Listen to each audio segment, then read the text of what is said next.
welcome to this Getting to Know Your Core bonus class. So for the next 30 minutes, we're going to spend some time getting to know our core. So I'm going to invite you to come onto your back. It can be on the floor or on a firm surface. So if you've got a bed and you want to come onto the bed, and you can have your feet standing on the floor, or you can take your legs out long. Okay, so whichever feels good for you. And once you come onto your back, I want you just to take a moment to inhale and exhale and just notice the weight of your body and how it's received by the ground underneath you.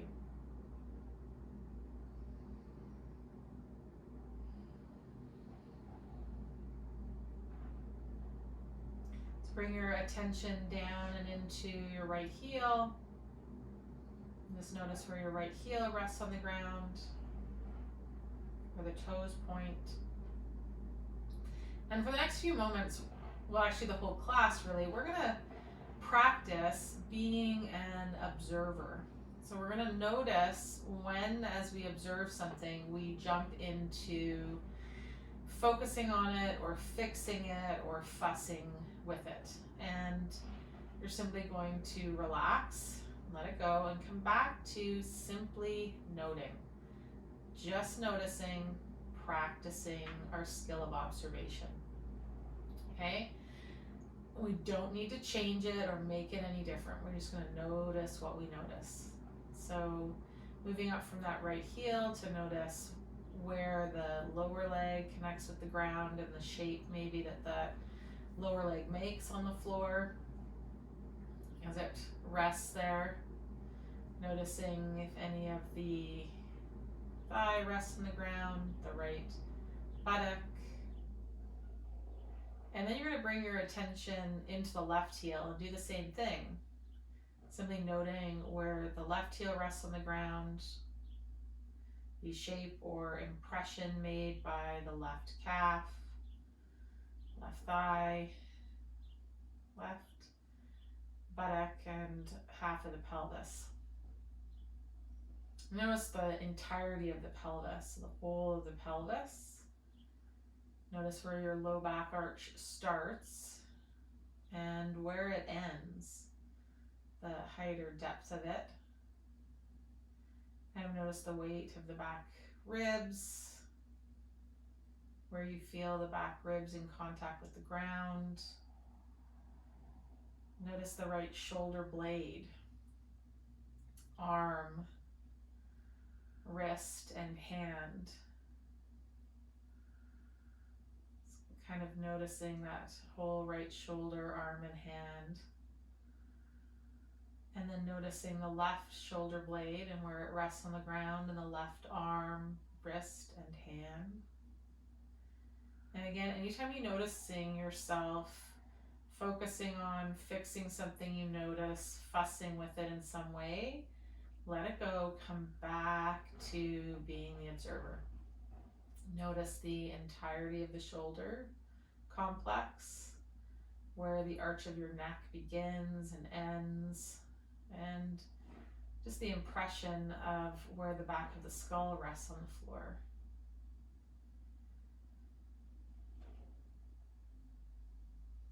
Okay, with your next exhalation, we're going to stand the feet up on the floor and just make sure they're off your yoga mat if you're on a yoga mat. And what we're going to do is bring your left hand onto the left side of the pelvis, onto the left ASIS bone of the pelvis. And then you're going to bring your right hand onto the inside of the right thigh. Okay? So from here, all we're going to do is we're going to open up that right thigh. And you might even look and kind of just notice how the hands move apart from one another and come back together.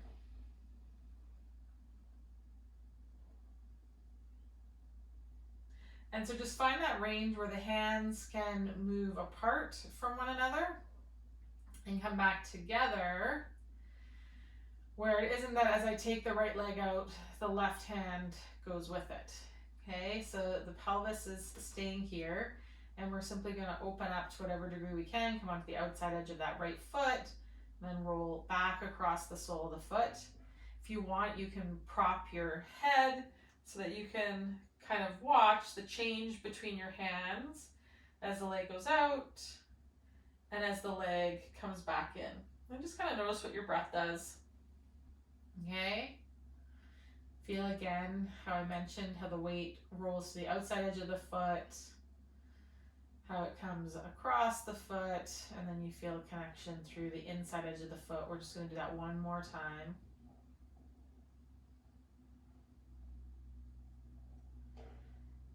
Okay, now you're going to take that right hand, and the only change we're going to make is we're going to bring it on the outside of that thigh.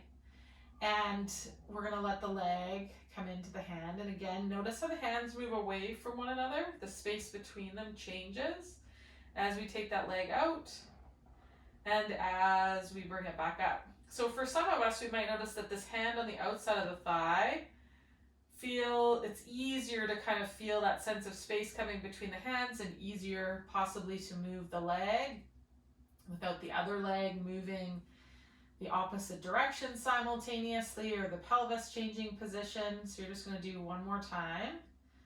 And again, paying attention to the space between the hands that's created as you move the leg.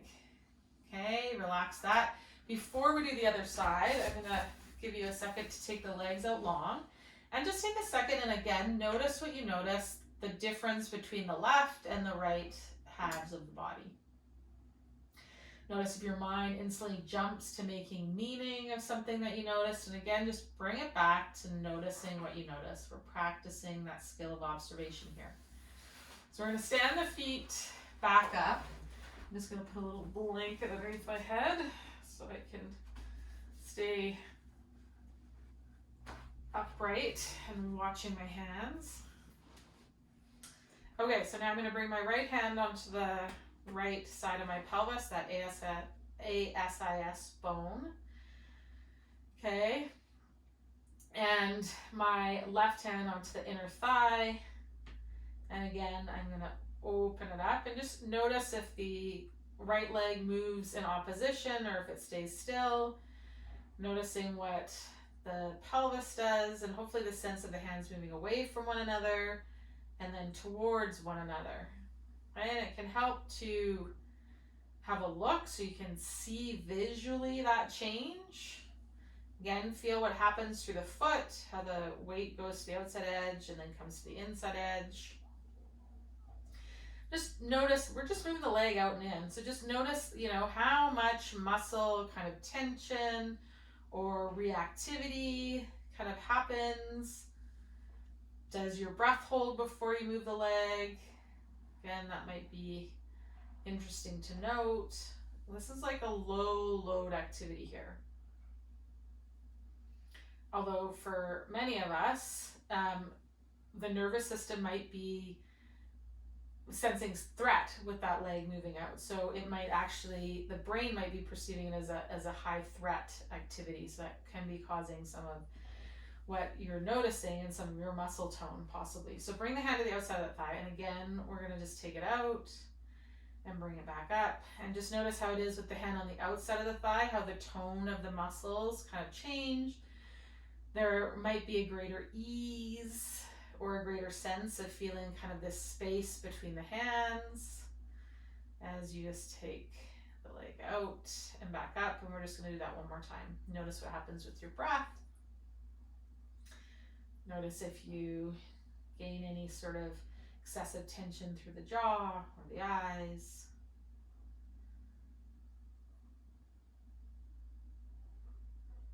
And watch the movement and change in the space between the hands. Okay, and then we're going to let that go. Slide those legs out long once again. And just notice what you notice.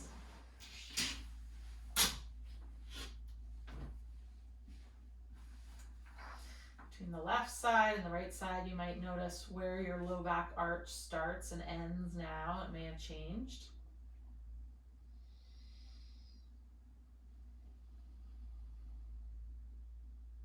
Okay, now we're gonna stand the feet up again and just kind of wiggle to the bottom end of your mat. Just make sure you've got enough room to reach the hand up overhead. So what we're gonna do is with the feet standing on the floor, we're simply gonna bring the hands up next to the head so the knuckles rest on the floor, the elbows are roughly over our shoulder here, okay? And as you're here, we're just gonna kind of rock the tailbone towards the floor and then the back waistband, back of the pelvis towards the floor. So we're just gonna rock on our sacrum, which is the triangle bone between the two halves of our pelvis. It makes up the bottom of our spine, and the two hemipelvises, pelvi, the left and the right ilium. Come to the other side, that's what makes our sacroiliac joints, our SI joints. And sometimes we think of kind of the two halves of the pelvis and that sacrum as the pelvis. And so we're just rocking on that sacrum, that bone between the two halves of the pelvis. Just kind of notice how the rest of your spine responds, how your skull responds. Is there a sense of kind of the whole spine dragging or pulling with you when you rock towards the tailbone? Or is there a rocking and a reciprocal relationship where the head rolls similar to how the pelvis rolls? Just kind of notice how that movement translates through your entire spine. Okay, and then you're going to come to rest where you're right in the center of that sacrum. So you're not towards the waistband or flattening out the low back. You're not tipped in onto the tailbone. You're somewhere in between those two.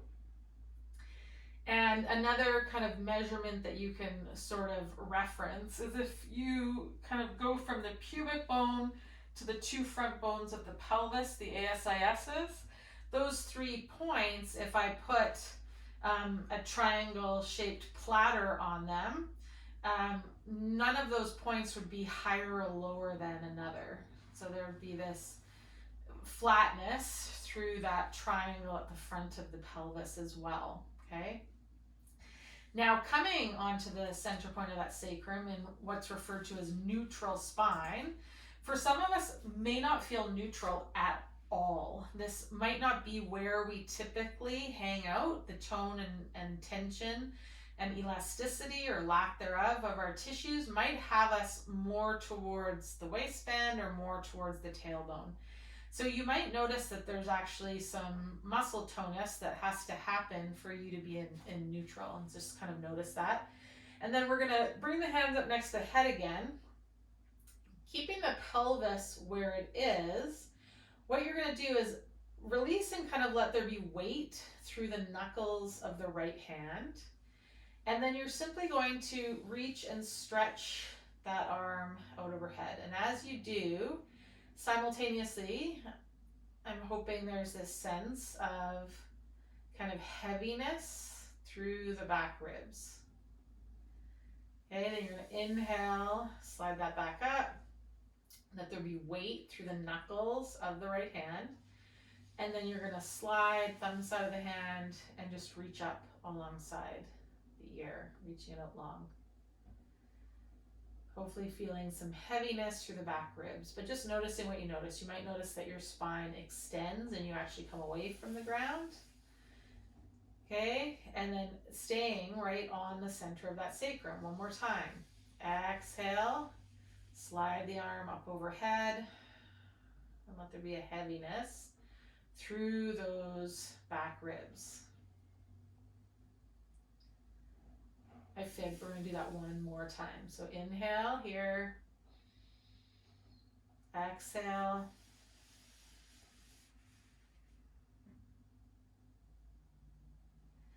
okay, and then you're gonna take the arms and legs just out long and just notice what you notice left to right. Okay, so you might notice a difference in kind of the connection through the back ribs, through the position of that right shoulder blade. Even the right half of the skull may feel different. So we're going to stand the feet up again. We're going to do that same thing on the left hand side. So bringing those hands up next to head, elbows towards the ceiling. Find where you're centered on that sacrum. Feel your feet on the ground. You're going to inhale here. And as you exhale, let the front ribs just get heavy as you reach those knuckles up towards the wall, parallel with the top of your skull. A couple breaths here. Each exhale, kind of noticing how these ribs drop down, sort of towards the navel. So there'll be this sense of hollowing in the belly just a little bit. Inhale and bring those knuckles back up. Elbows, kind of notice where they are. Thus, they might be out to the side, they might not be right over the shoulders. Kind of firm up the right knuckles a little bit, and then as you slide and exhale, reaching the left arm long. And feel what happens to the shape of your abdomen. We're going to do that 2 more times. Inhaling here. Not moving the belly more than the ribs, so make sure you've moved your ribs as much as you've moved your belly or filled your belly, and then exhale.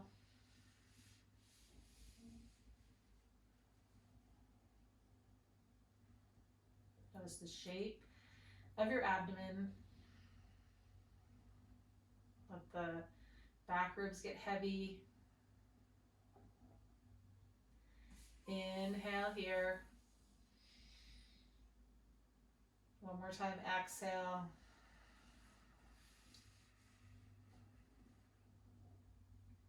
Okay, and then you're gonna, with the arms at your side, reach out long. Just kind of notice what you notice there.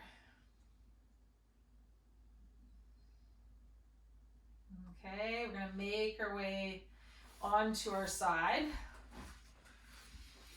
And we're going to come up into a half kneeling position.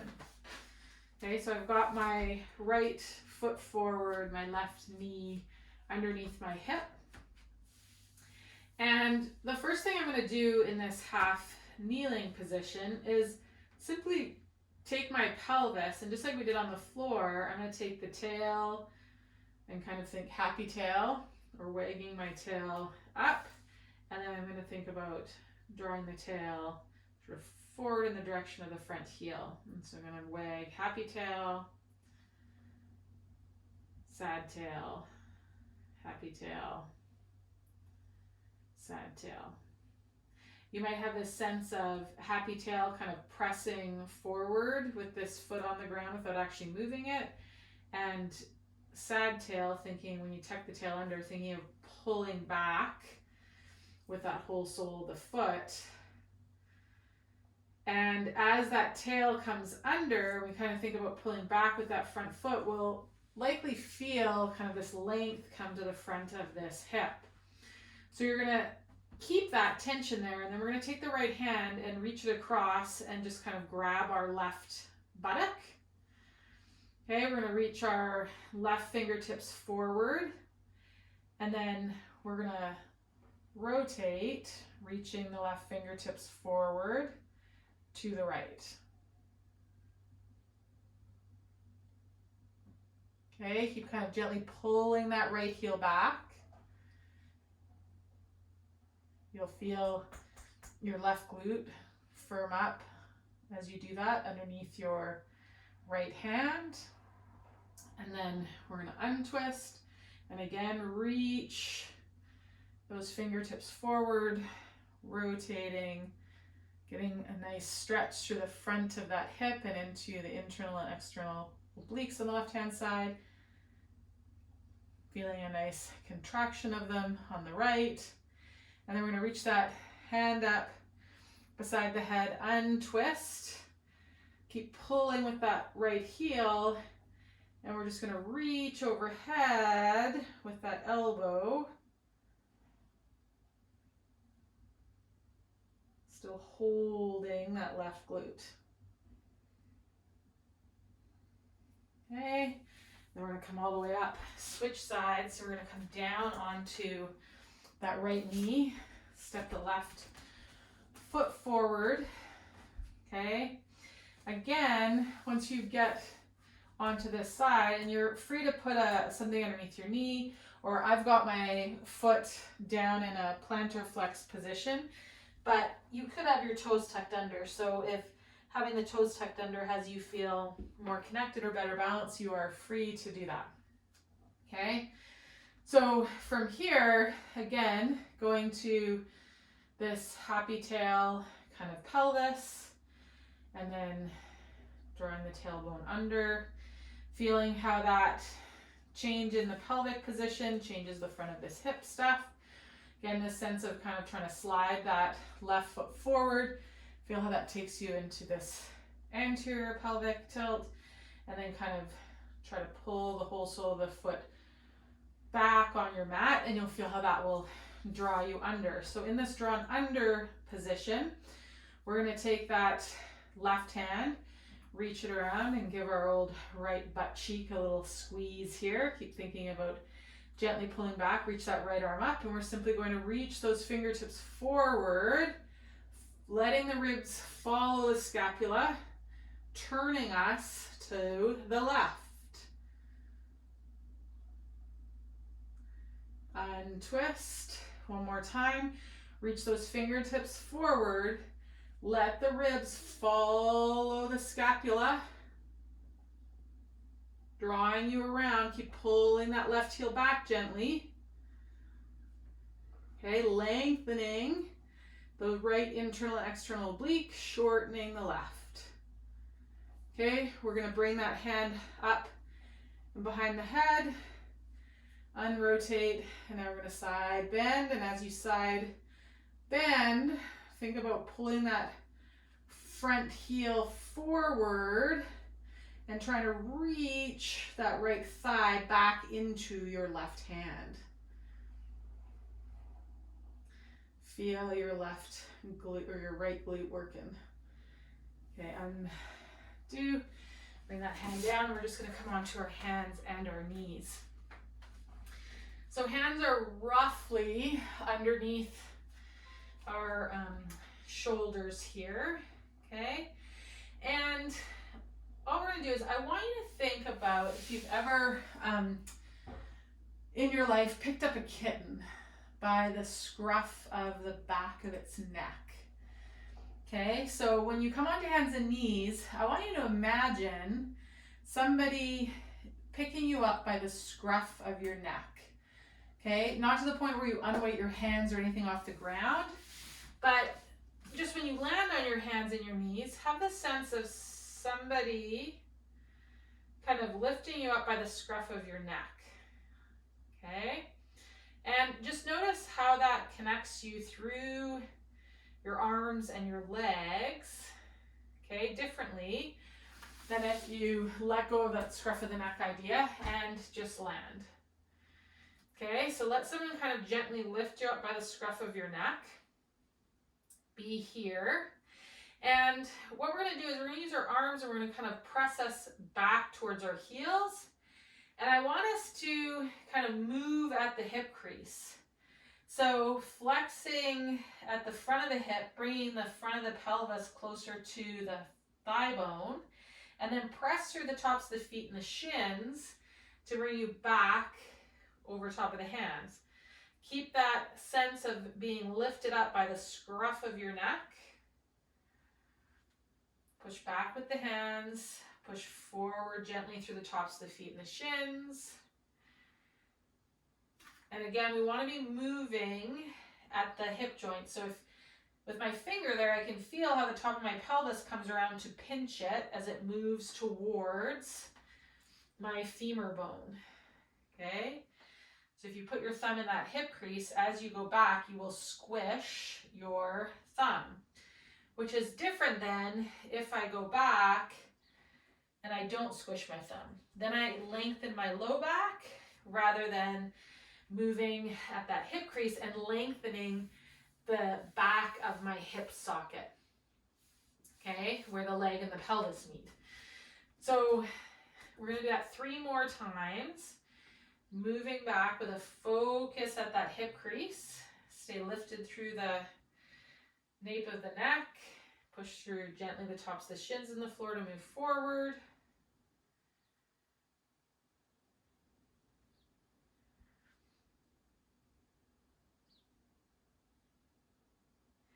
Okay, and as we're moving back and forward, we'll just do it a couple more times. Just kind of, it's like a low amount of push to move back and to move forward. Notice if your system's responses as you push back or as you push forward is to hold your breath. Okay, see if you can soften a little bit. Kind of think of just the skin on the palms of the hands. Gently kind of pushing and sliding on your palms, and that's what takes you back. And the skin on the top of the feet, kind of connecting with the floor and sliding on the bones of the feet to bring you forward. Okay, we're gonna let that go. Just come onto your back one more time. Just kind of noticing what you notice once again, having moved at the hips and the shoulders a little bit. Adding a bit of rotation for the rib cage and a bit of side bending. And just notice what you notice there on your back. Think back to the first time you kind of paid attention to the right heel and leg and half of the body, and to the left heel and leg and left half of the body. And even just the entirety of your body and how it rests and meets the ground and or receives the ground.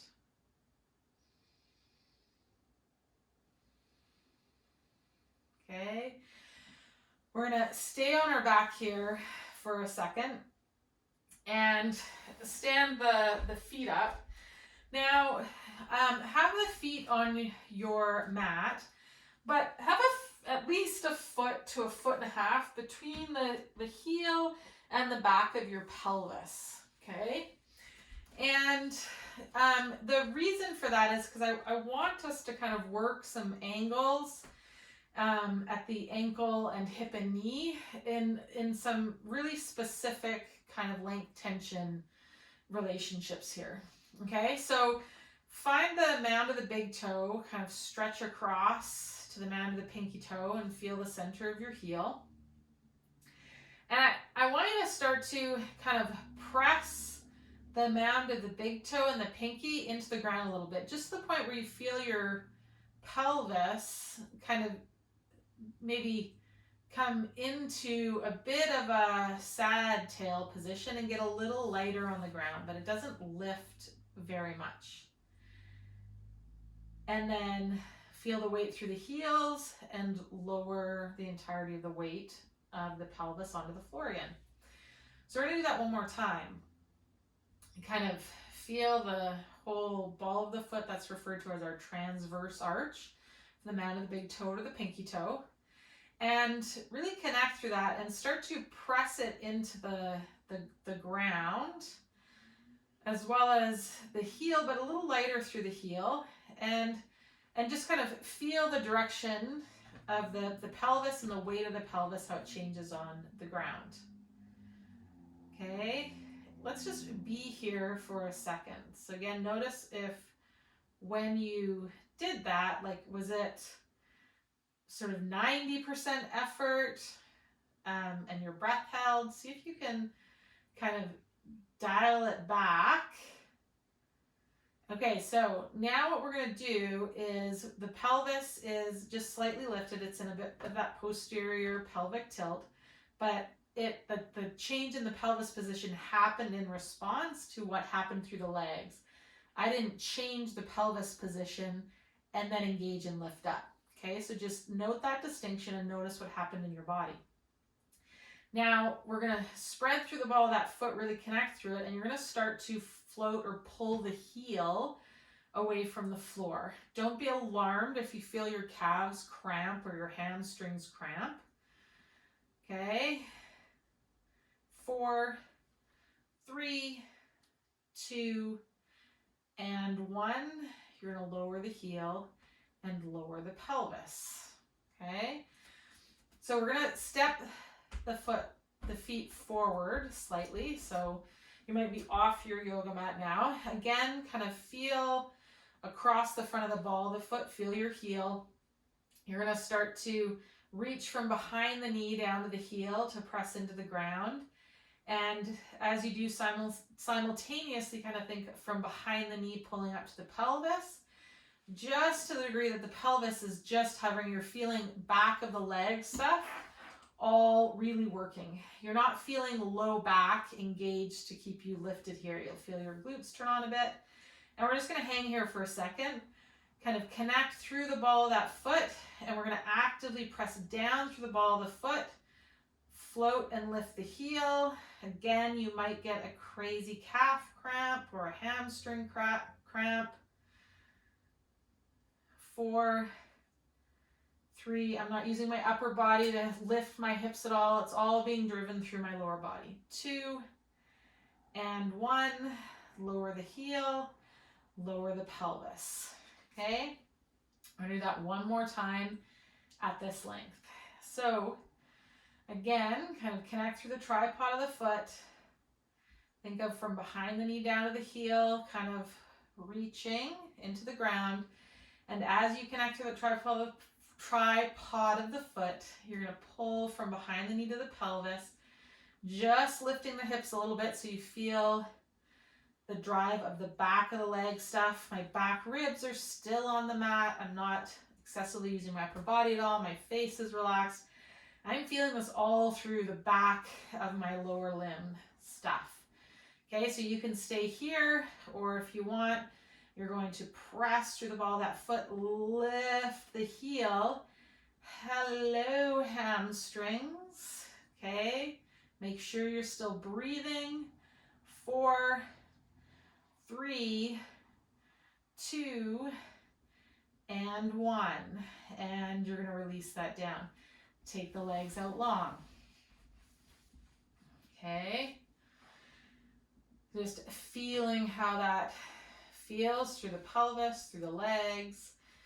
Maybe feeling quite a bit of energy there. Okay.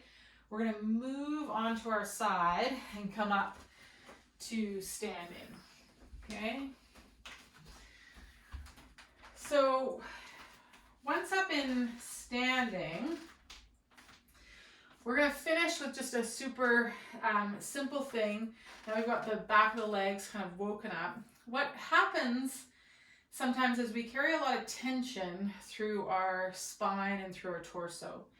And that causes our ribs to stop moving, which is going to impact sort of how our core manages the load. The diaphragm then, when the ribs stop moving, becomes less a muscle of respiration and has to work more as a muscle of stabilization.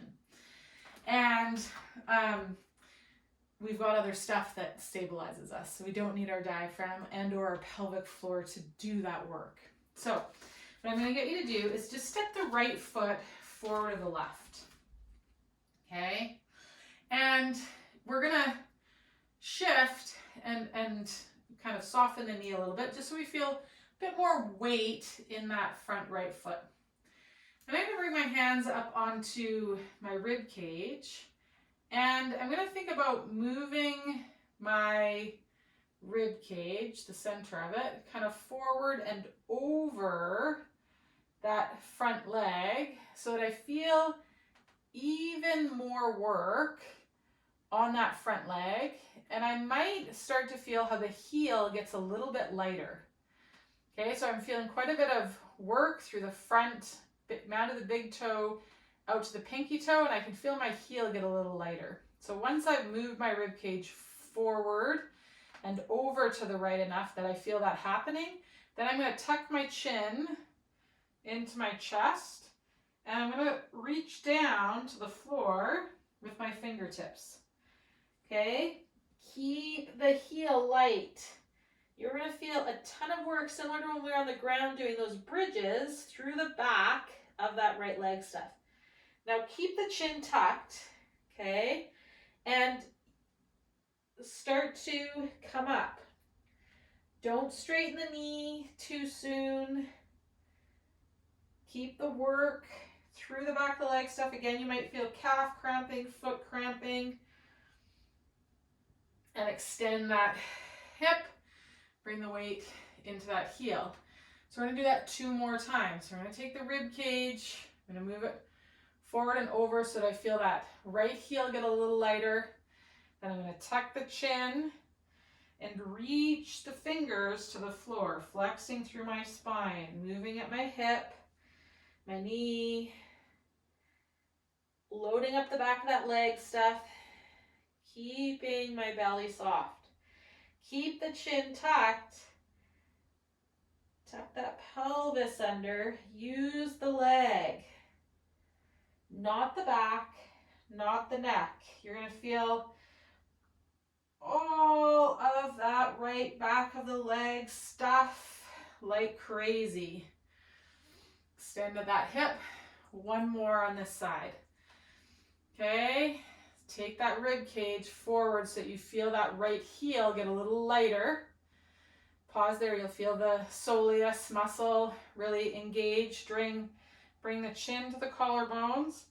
Again, we're going to reach down as if to touch the toes of that right foot. That foot is working like crazy. My leg is shaking, shaking, shaking. And then the work stays in the leg. Keep the chin to the chest.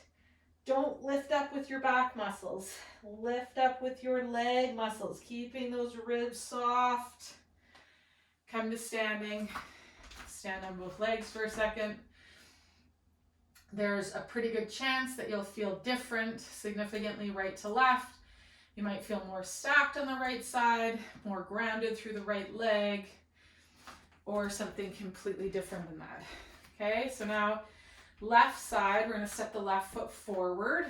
Okay, taking the left ribs, we're going to soften that left knee. We're going to move that rib cage forward and over to the left till we feel like the left heel starts to get light on the ground. Then I'm going to tuck my chin. I'm going to reach my fingertips. Keep that lightness through that left heel. Keep engaging through the transverse arch. Mound of the big toe, mound of the pinky. Keep the chin tucked. Keep the weight, as much weight as you can get over that left leg. I noticed I was sneaking back into that right.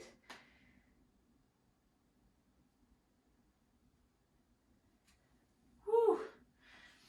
Okay, once again, drop that heel. So we're going to take that left rib cage to the left slightly and forward just till I feel myself come over that left leg and the left heel get lighter. Now I'm going to tuck the left chin. You might notice your balance is kind of crazy. Reach the fingertips to the ground. Stay light through that heel. Keep the weight over that left leg. Keep the chin tucked. Spine relaxed. Work that left leg. Extend that left hip to come back up. 1 more time. I'm going to take that rib cage, soften that knee. I'm going to move it out so that I feel the heel get a little lighter. Feel work through that midfoot.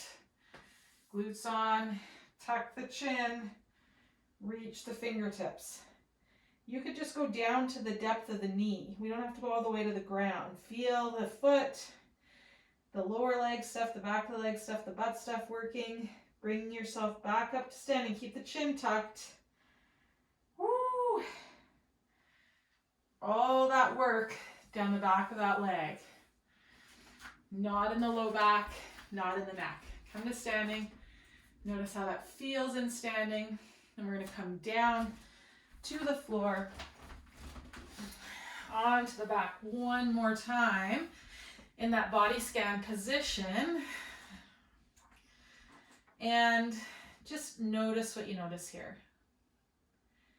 Think back to the first time you laid on the floor today and what you observed in your body that time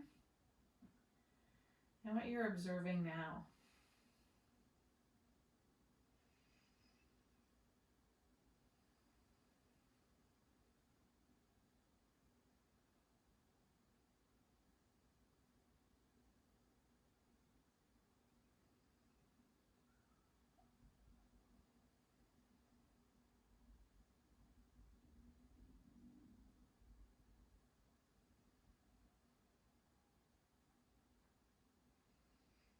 I'm going to stand the feet up on the floor one last time.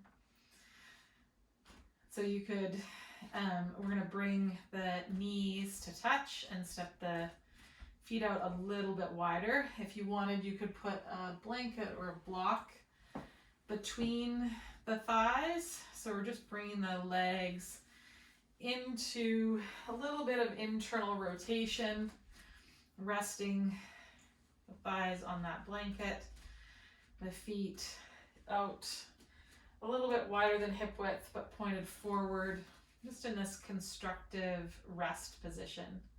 Another option that can be nice with this is taking the blanket and lifting the hips and just sliding the blanket underneath the pelvis to give you a bit more height, and then placing a block between the thighs, and again walking the feet out. So if you notice when you lay on your back, there's quite a large low back arch, and there's tension there for you. Placing or propping, or if you notice that the front of the ribs lift quite a bit and there's not a lot of contact with the back ribs on the floor, placing a little bit of a prop underneath the pelvis can be a great option to just kind of let yourself rest in this position with, again, a little bit of a different length tension relationship between the muscles in the hips and through the abdomen and up into the trunk. Okay. And so we're just going to breathe here in constructive rest. What I'm going to invite you to do is to imagine that your lungs, that they're housed in, instead of a rib cage, they're housed in a paper lantern.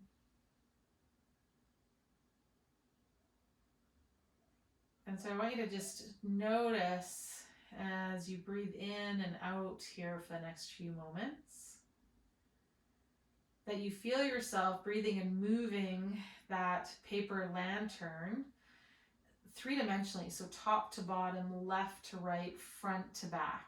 Okay, you could also think of it like a paper bag.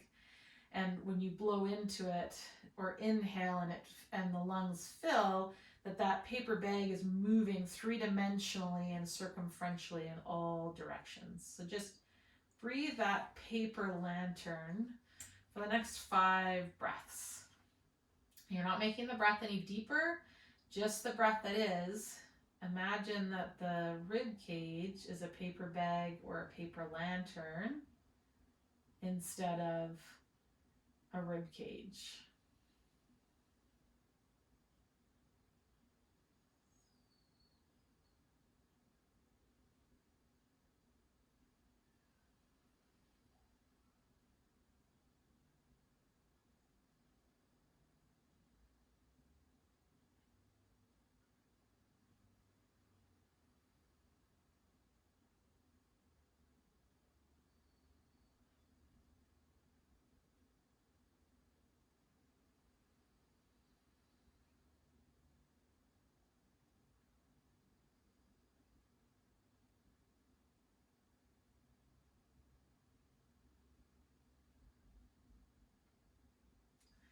So you could stay with that image of a paper lantern if you wanted.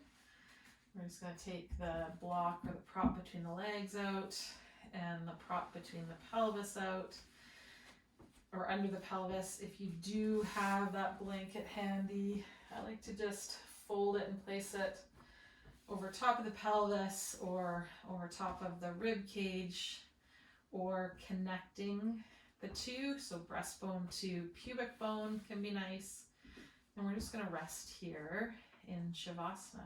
So thank you for practicing with me today, getting to know your core a little bit more, and maybe seeing if it can be less reactive, letting the legs do their work, and more responsive.